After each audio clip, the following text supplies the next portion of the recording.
7 sketch and identify the path traced by the point p x y if x t plus 1 over t y is equal to t minus 1 over t और t जो है उसकी value 0 से above है। अब इसको क्या हमने स्केच भी करना है और आइडेंटिफाई भी करना है कि पाथ जो है वो किस टाइप का है।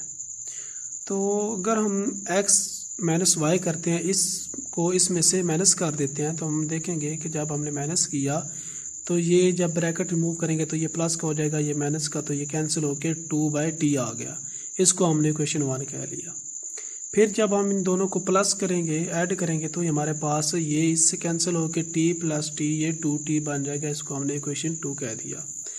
अगर हम इन दोनों इक्वेशन को क्या करते हैं, मल्टीप्लाई करते हैं, तो हमारे पास ये जो इक्वेशन बनेगी ये t से कैंसिल 2 4 बन गया। फिर हमें पता है कि इनको जब हम अगर मल्टीप्लाई करें या हम फार्मूला सिंपल यूज़ करते हैं, तो अगर एक प्लस में एक माइनस में है तो आप लिख सकते हैं s² minus y² is equal to 4, जो कि हाइपरबोला की इक्वेशन होती है।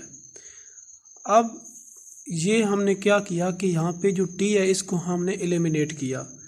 तो हमने ये मेथड यूज़ किया, एक बार इनको माइनस किया, फिर प्लस किया, फिर इनको मल्टीप्लाई करवा के t एलिमिनेट कर दिया। आप इसके अलावा कोई और मेथड भी यूज़ कर सकते हैं। 2 इक्वेशन दिए हैं, उनको सॉल्व करना है, बस उनमें से t को एलिमिनेट करना है। तो डिफरेंट मेथड है। एक मेथड ये भी है कि आप यहाँ से एक में से t की वैल्यू निकालें, इसमें पुट कर दें, फिर हमारे पास x की वैल्यू आ जाएगी, वो फिर t की वैल्यू जो होगी इसमें इससे निकाल के इसमें पुट करेंगे तो y की वैल्यू आ जाएगी। तो x और y की वैल्यू आपके पास इस तरह जब उनको ऐड कर तो ये इक्वेशन बनेगी आपके पास। फिर भी यानी कोई भी आप वैल्यू यूज़ करेंगे, t की इसमें पुट करके देख लें या t से इसमें से निकाल के इसमें पुट करें तो हमारे पास ये इक्वेशन बनेगी। तो डिफरेंट मेथड है और भी हैं इक्वेशन को सॉल्व करने के, t को एलिमिनेट करने के लिए। तो हमने ये यूज़ किया तो हमारे पास ये हाइपरबोला की इक्वेशन बन गई है। अब हमने क्या करना है, इसका स्केच बनाना है। तो स्केच बनाने के लिए हमने t के पता है वैल्यू जो है 0 नहीं हम ले सकते, 0 से आगे वाली लेनी, यानी 1 2 3 हम कोई भी वैल्यू चूज़ कर सकते हैं अपनी मर्जी से। तो वो वाली हमने वैल्यू चूज़ करनी है, यहाँ पे पुट करनी है। तो यहाँ से हमें x और y की वैल्यू मिलेगी, जिससे हम ड्रा कर सकते हैं इसका ग्राफ। तो हमने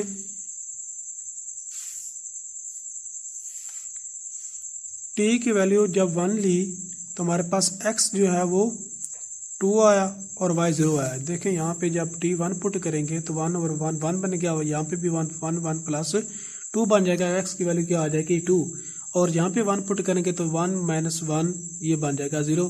तो इस तरह हमारे पास x की वैल्यू 2 और y की वैल्यू 0 आ जाएगी। इस तरह जब t 2 लेंगे तो हमारे पास x 2.5 आएगा और y 1.5 आएगा। ये आप पुट करके देख लें उसमें, तो आप उसको कैलकुलेट करेंगे तो यही वैल्यूज आएंगी। इस तरह t 5 पे हमारे पास ये वैल्यूज, 10 पे हमारे पास ये वैल्यूज़ आएंगी। और इसकी तरह अब यहाँ पे पॉजिटिव आ गई। अब नेगेटिव बनाने के लिए हम क्या करेंगे, 1 से छोटी वैल्यू जब हम यहाँ पे पुट करेंगे तो छोटी वैल्यू पुट करेंगे तो हमारे पास ये x तो हमारे पास पॉजिटिव का आएगा, लेकिन ये क्योंकि छोटी वैल्यू होगी तो ये 1 में से जब माइनस होगी तो ये नेगेटिव की बन जाएगी, क्योंकि ये वाली वैल्यू जब यहाँ पे नीचे पॉइंट में पुट करेंगे तो ये वाला आंसर बड़ा हो जाएगा। 1 जब नीचे छोटी होती है तो ओवरऑल क्या बन जाता है, बड़ा। डिनोमिनेटर जब छोटा आता है तो ये बड़ी वैल्यू बन जाती है, और ये जब छोटी में से 1 में से अगर ये माइनस होगी तो फिर ये क्या हो जाएगी, माइनस में आएगी। इस तरह जब यहाँ पे हमने पुट किया तो हमने देखा कि y जो होंगे वो माइनस में आएंगे, x पॉजिटिव आएंगे। अब हमने क्या करना है, ये हमने इसका पॉइंट्स ले लिए जिस तरह हमने वहाँ पे लिए हैं। तो जब हमने t लिया 1 लिया तो हमारे पास 2 0 वाला पॉइंट ये वाला आया। हमने देखा था कि x 2 था और y 0 था, तो ये वाला पॉइंट आ गया। उसके अलावा आप यहाँ से भी दे सकते हैं कि a की वैल्यू जो है वो 2 आ रही है, यानी यहाँ से स्टार्ट हो रहा है, r या इसको कह लें या t के a कह लें, तो यहाँ से स्टार्ट हो रहा है 2 से।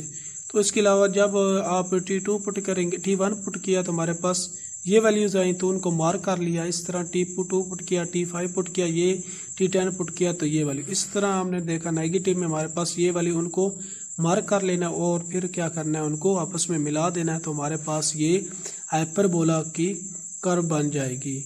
तो आप देख सकते हैं कि ये हमारे पास जो कर्व बनेगी ये कंप्लीट हाइपरबोला बनेगी। इस तरह आप कोई और भी क्वेश्चन आता है जिसमें आपने ग्राफ ड्रा करना है तो सिंपल आपने क्या करना होता है, टी को एलिमिनेट करना होता है। एक्स और वाई की वैल्यूज़ जो होती हैं वो आपने टी को एलिमिनेट करके आप क्या करते हैं कि आप वो उसकी जो मोशन है वो देखते हैं कि ये कौन सी है, वो उसको आइडेंटिफाई करते हैं, इसका पाथ क्या है, हाइपरबोला है, पैराबोला है।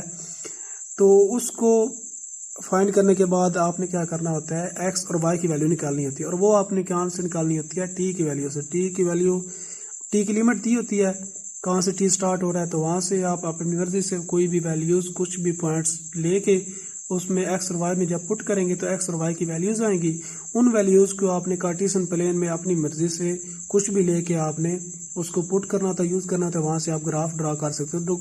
जो ग्राफ होते हैं वो डिफरेंट आ सकते हैं, यानी उनकी जो पॉइंट्स है वो डिफरेंट आ सकते हैं, लेकिन वो क्या होगा, जिस तरह के इक्वेशन में बताया होगा, आप शुरू में देखेंगे अगर वो हाइपरबोला बनता है तो फिर वो हाइपरबोला ही बनेगा, पैराबोला कहेगा तो फिर वो पैराबोला ही बनेगा। तो वो बड़ा छोटा हो सकता है ग्राफ, लेकिन वो सेम ही आएगा। तो इस तरह आप जो है वो ग्राफ ड्रा कर सकते हैं।